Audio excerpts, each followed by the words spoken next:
Bonjour à toutes et à tous, bienvenue dans ce nouvel épisode du podcast des Chroniques de l'éveil. Un grand merci avant tout pour vos retours par rapport à l'épisode précédent, cet épisode dans lequel je vous exprimais pourquoi pour moi il faut arrêter de se dire je dois travailler sur moi, je dois guérir mes blessures et pourquoi nous devrions aborder l'introspection comme une exploration de soi, une rencontre, quelque chose qui peut se vivre comme une aventure. Donc merci beaucoup parce que vos retours m'ont permis de comprendre que mon message était passé avec la bonne intention. Et ça, c'est important parce que c'est vrai que quand on a des messages, une intention qui nous tient à cœur comme ça, on peut parfois se tromper de mots ou ne pas avoir la même façon d'exprimer les choses. Donc, je suis vraiment touchée que vous ayez compris mon message.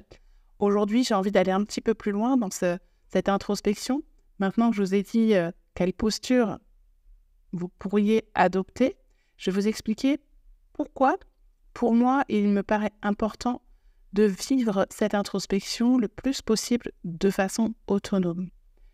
Parce que aujourd'hui, nous voyons beaucoup que les gens ont envie de pouvoir incarner qui ils sont, que ça soit dans leur image de marque en tant que professionnel, que ça soit dans le couple, que ça soit dans la parentalité. Et ils ont des difficultés à le faire parce que nous sommes toujours conditionnés, même en termes de développement personnel.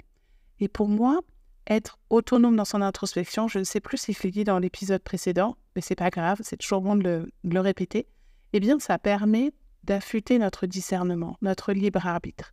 Et donc, si vous êtes connecté à vous, parce que vous vous connaissez mieux, parce que vous vous comprenez, et parce que vous comprenez aussi comment l'humain fonctionne, vous vous dites, puisque c'est normal que moi, je sois traversée toute la journée par différentes réactions, différents états, et bien forcément, les personnes qui m'entourent vivent la même chose. Et donc, ça va vous permettre de vous dire, tiens, là, l'autre, quand il me dit ça, il est en réaction, il est dans sa blessure, et il ne dit pas ça contre moi. Ce qui fait que vos relations vont être beaucoup plus détendues, beaucoup plus sereines. L'idée n'étant pas de chercher des excuses aux autres, mais plutôt de vous détacher de ce que l'on peut vous envoyer, ce que vous auriez pris avant comme un projectile, comme une attaque, comme un reproche.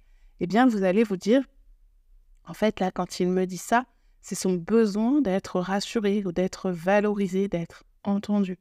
Quand cette personne prend beaucoup de place, parle très fort, eh bien, elle aussi, c'est sa façon de montrer qu'elle est utile et qu'elle a besoin d'être aimée, qu'elle a besoin de reconnaissance. Parce que ces blessures sur ce thème-là sont peut-être plus fortes que les miennes et moi, je ne ressens pas ce besoin d'être sur le devant de la scène et que tout le monde me voit. Je ne ressens pas le besoin de me justifier à tout prix parce que ça ne fait pas partie de mes blessures. Mais vous allez voir chez les autres leurs blessures. Et le but n'est pas de nourrir un syndrome du sauveur et de vouloir absolument justement les sauver et leur dire ce qu'ils devraient faire, ce qu'ils devraient changer, mais c'est avant tout égoïste, si je puis dire, dans le sens de vous préserver, dans le sens de là, je suis détachée, ça ne me regarde pas, c'est son problème, c'est son émotion. Ou alors de se dire, tiens, là, effectivement, ça me fait réagir, eh bien, je vais aller explorer ce que ça vient dire de moi.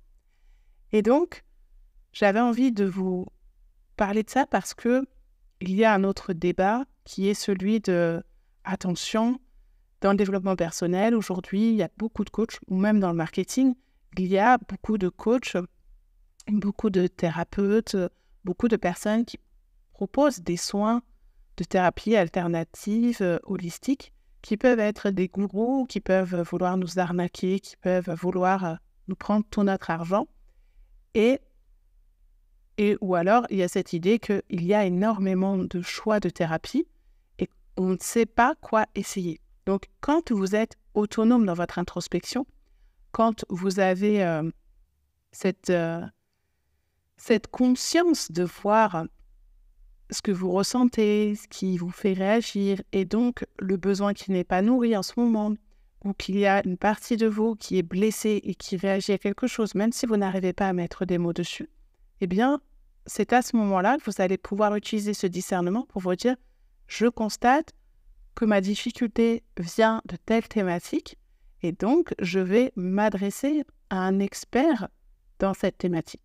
Si vous avez une blessure au genou importante, que vous êtes sportif, que même sans être sportif, mais encore plus si l'utilisation de votre jambe est importante pour pratiquer un sport, une activité qui vous passionne ou qui fait partie de votre métier. Voilà, ça peut être si vous avez besoin de vos jambes dans votre métier parce que vous êtes toujours debout, parce que vous êtes beaucoup en déplacement et qu'il est inconcevable pour vous de rester sans pouvoir marcher plusieurs jours, eh bien, vous allez chercher l'expert qui va pouvoir vous opérer.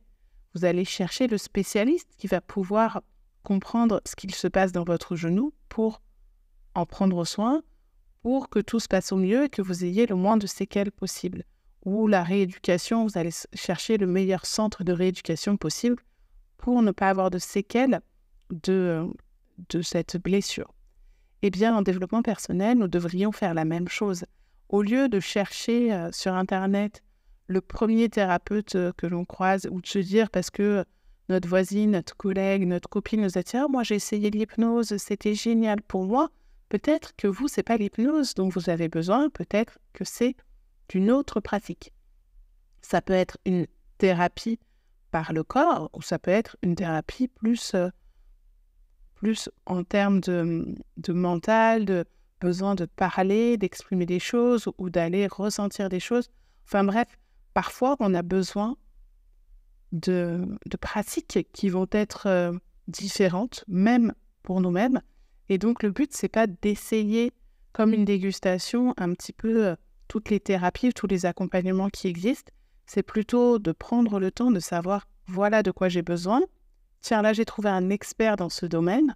Peut-être échanger avec cette personne pour être sûre et certaine qu'elle va pouvoir vous apporter ce qu'il vous faut ou qu'elle est adaptée à vos besoins.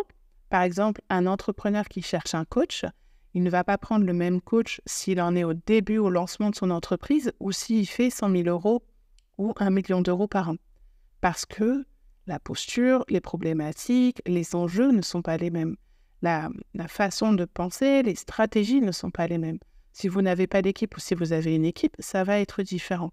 De la même façon, si vous en êtes au début de votre cheminement ou si ça fait plusieurs années que vous avez fait des thérapies, vous n'allez pas avoir le même niveau de compréhension quand un thérapeute, un énergéticien, un coach va vous expliquer ce qui se joue en vous. Donc, si vous voulez aborder le développement personnel avec confiance, il est important que vous vous observiez, que vous vous connaissiez. Alors, comment on peut faire pour se connaître? Pourquoi est-ce si difficile de se connaître? Eh bien, c'est parce qu'on nous a habitués à nous tourner vers les autres, à nous préoccuper des autres avant de nous préoccuper de nous-mêmes parce que ça ne se fait pas. Ça ne se fait pas d'exprimer ce que l'on ressent, nos émotions. Ça se voit d'ailleurs dans les bonnes pratiques. On va vous dire qu'on ne dit pas à tes souhaits, on ne dit pas bon appétit, on ne parle pas de ce qui se passe dans notre corps. Ça ne se fait pas.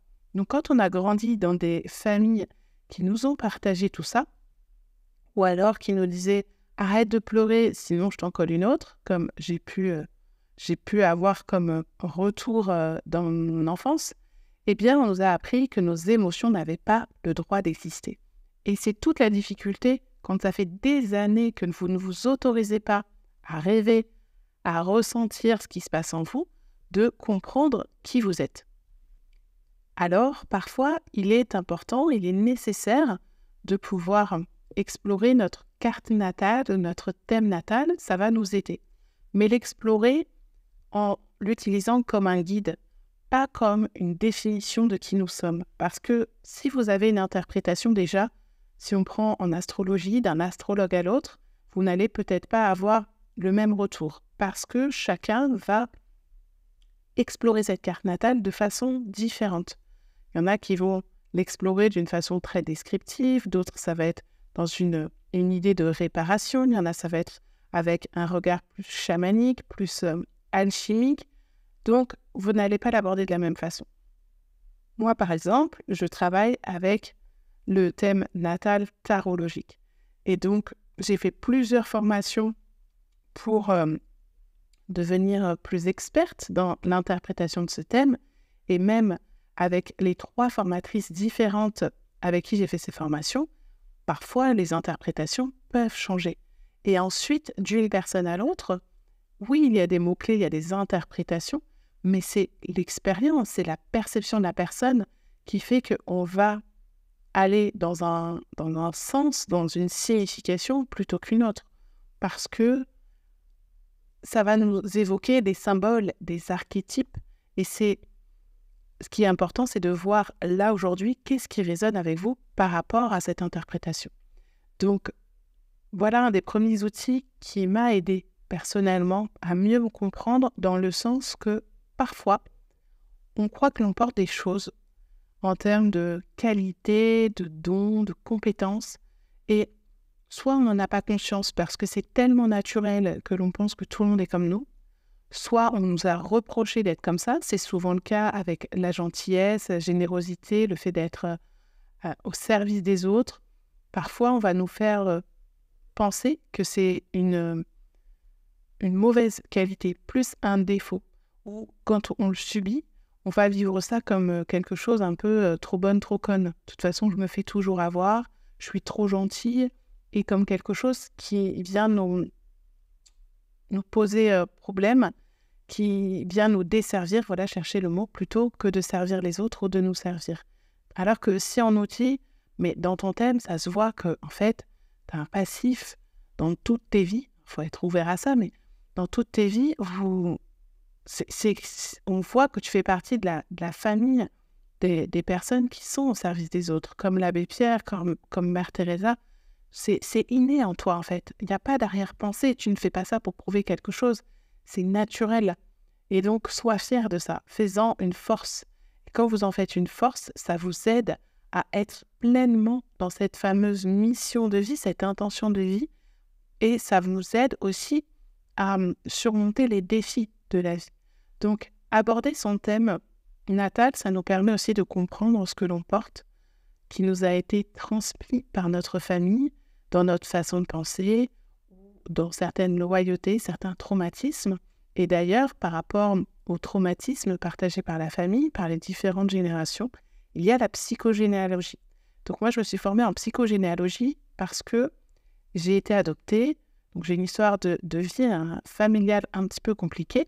Et que quand j'ai eu mon fils, il avait des comportements qui n'étaient pas logiques, entre guillemets. Je vais vous raconter un exemple, c'est-à-dire que, par exemple, j'étais tout le temps avec lui, et il se réveillait quand il était bébé, qui commençait un petit peu à parler.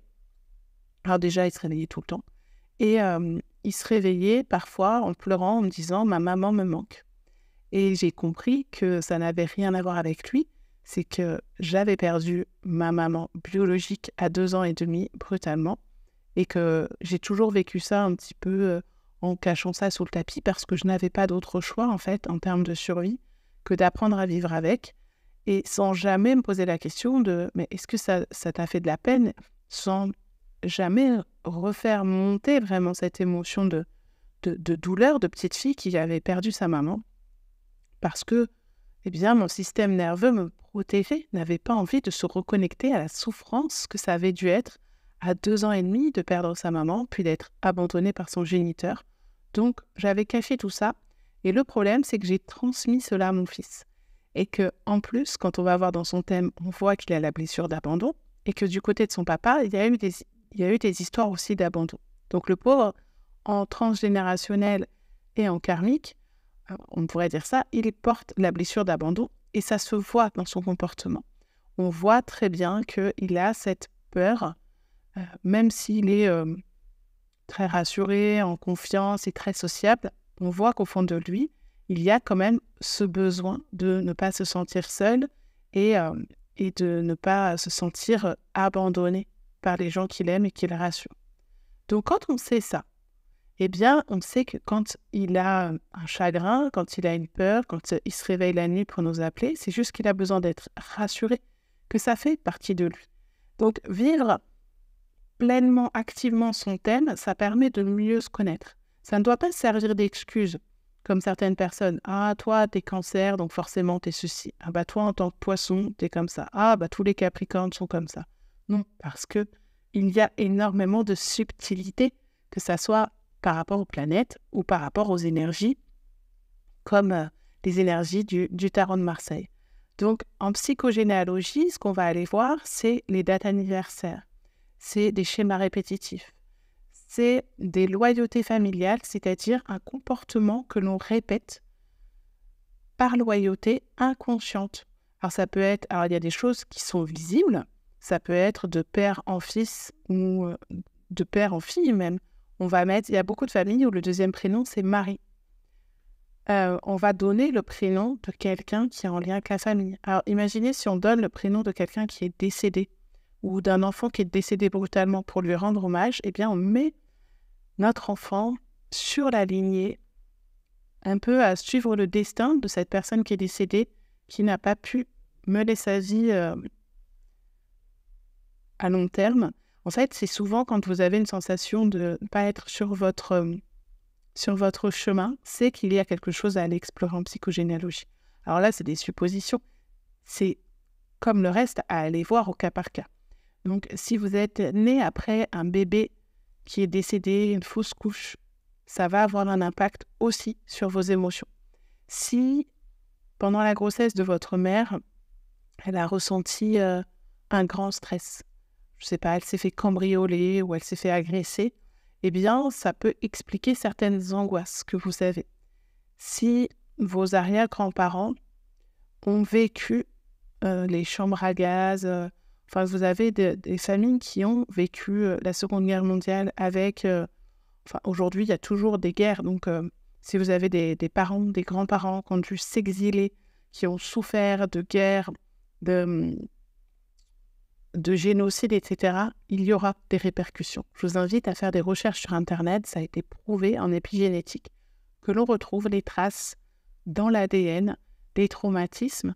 C'est ce qui fait que, par exemple, des personnes qui ont souffert, dont les grands-parents ont souffert dans les chambres à gaz, eh bien, ça va donner des petits-enfants qui vont être asthmatiques ou qui vont avoir des problèmes, des difficultés liées aux poumons.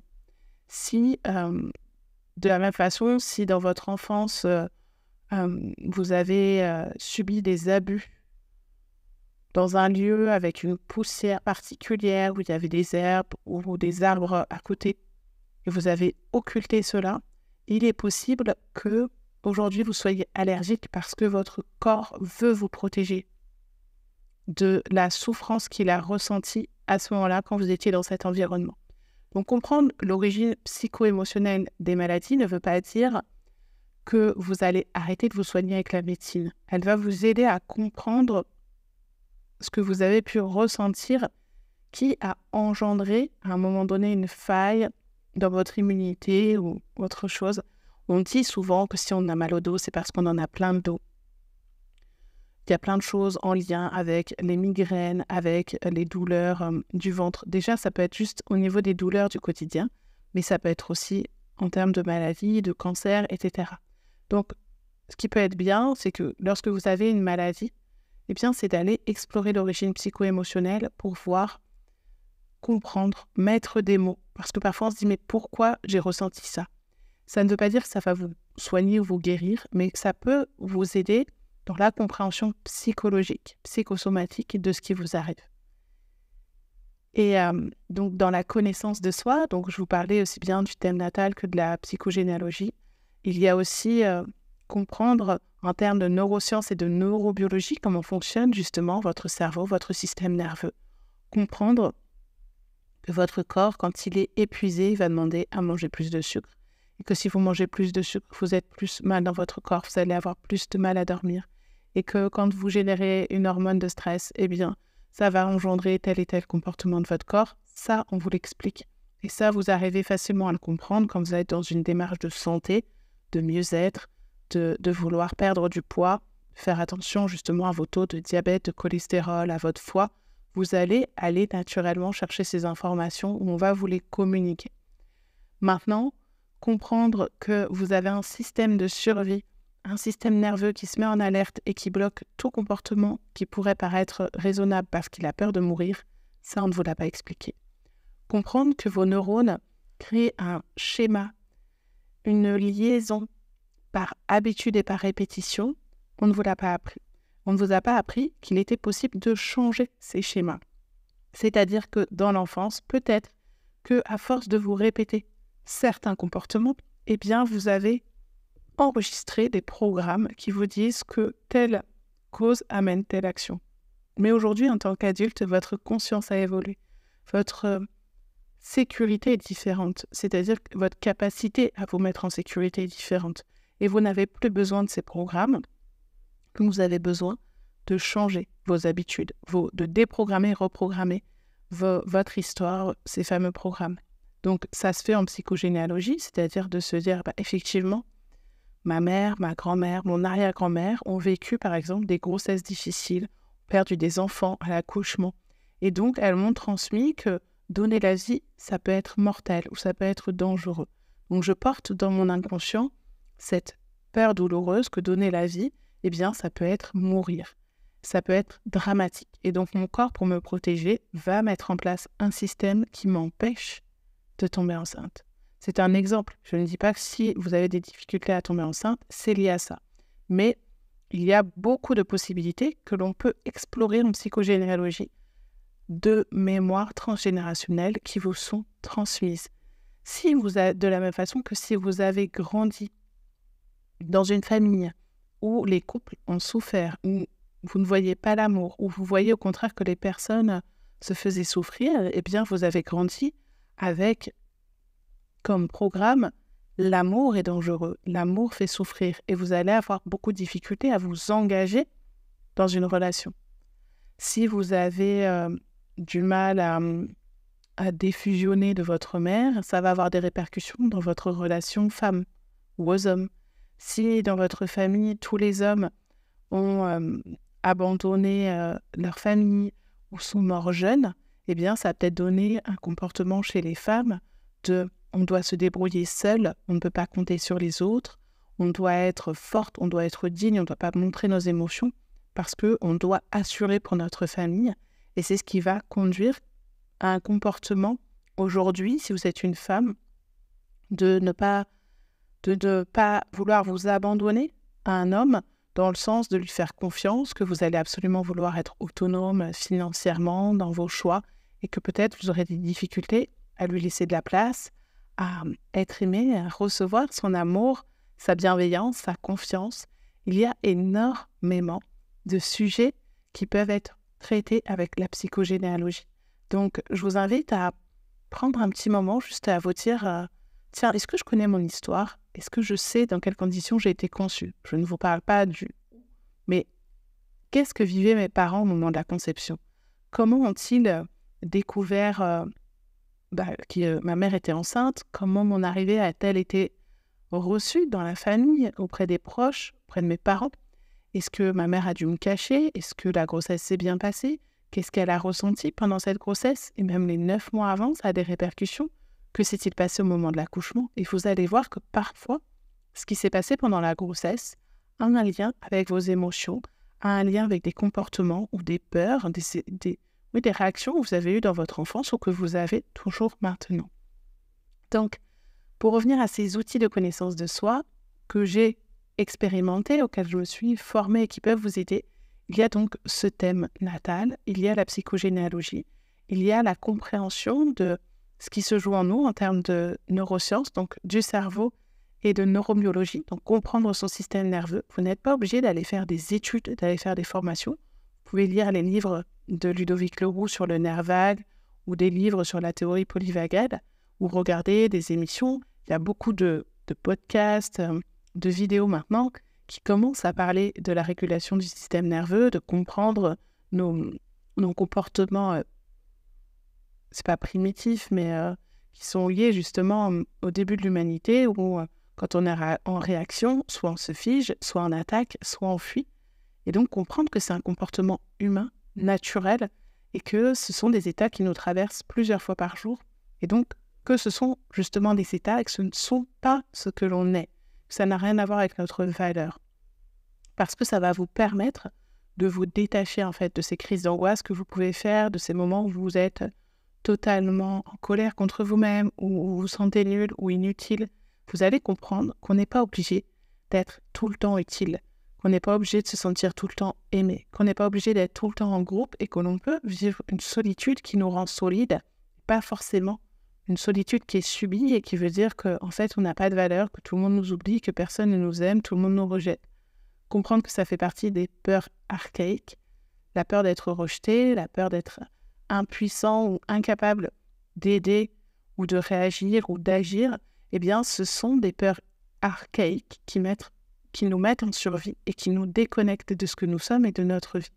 Donc, vraiment, rien que ces sujets-là, ça va vous permettre de vous reconnecter à vous-même. Reconnecter à vous-même dans ce que vous ressentez dans votre corps, mais vous reconnecter à votre intuition et vous reconnecter à la confiance, à la paix, à l'amour de vous. Et c'est là que vous allez pouvoir devenir votre propre parent et ne plus laisser peser ce poids, ces attentes sur vos parents en étant adulte, parce que même s'ils changent de comportement aujourd'hui, quoi qu'ils fassent, ça ne nourrira pas l'enfant que vous étiez. Parce que vous n'êtes plus enfant, vous êtes adulte. Ça va vous permettre aussi de vous détacher de la posture de l'enfant et de l'adolescent que vous étiez pour incarner l'adulte que vous êtes aujourd'hui, pour répondre de façon adaptée, pour considérer l'autre avec un comportement d'adulte. Donc ce que je disais au début, qu'est-ce que ce qu'il fait ou ce qu'il dit vient activer en moi, au lieu de se dire « mais attends, je vais prouver que c'est moi qui ai raison ». On le voit là dans tous les conflits qu'il peut y avoir, on peut en rire, les conflits que l'on voit sur les réseaux sociaux, de personnes connues, dans les médias, etc. Mais on voit vraiment tout ce qui se joue à ce moment-là. Le besoin de prouver qui a tort ou qui a raison, le besoin d'être vu, d'être reconnu. Et en fait, la question c'est pourquoi moi ça m'a autant touché ? Et à partir de ça, d'aller voir ce qui est juste pour soi, et c'est ça qui va nous animer dans l'idée de devoir ou non se faire reconnaître en tant que victime, parce que c'est important quand on a été victime d'avoir la posture de la victime et pas de la victimisation. C'est-à-dire qu'on soit reconnu et que l'autre prenne sa responsabilité par rapport à ce qu'il a fait. Et de la même façon que l'on reconnaisse quand nous-mêmes, nous avons un comportement défaillant qui peut être lié à une blessure. On a été en réaction, on s'est mis en colère parce qu'on s'est senti attaqué, on était sur la défensive, mais le comportement n'était pas approprié. Donc, on va réadapter notre comportement, on va s'excuser, mais surtout, on va vivre plus en conscience à partir de maintenant nos réactions et on va éviter que ça se reproduise. Parce que dire pardon, c'est un peu facile parfois, c'est une façon de déculpabiliser, mais comme si c'est bon, j'ai été puni, je te dis pardon, ça va mieux et on oublie. Mais si c'est pour refaire la même chose, ça n'a aucune valeur. Donc, l'idée, c'est vraiment de vivre en conscience qui l'on est, qu'on soit capable de se regarder dans une glace et qu'on soit un petit peu comme les roseaux, capable de plier dans le sens du vent quand on est face à quelqu'un qui est absolument obstiné à vouloir nous montrer qui il est, ses idées, etc. Mais que nous, on ne va pas s'obstiner à prouver quoi que ce soit si on sait qu'il n'est pas à l'écoute. Donc, je vous invite à aller voir ces différentes prestations, ces accompagnements que je peux vous proposer sur mon site www.juliemichaud.com. Vous pouvez venir m'en parler sur les réseaux sociaux aussi.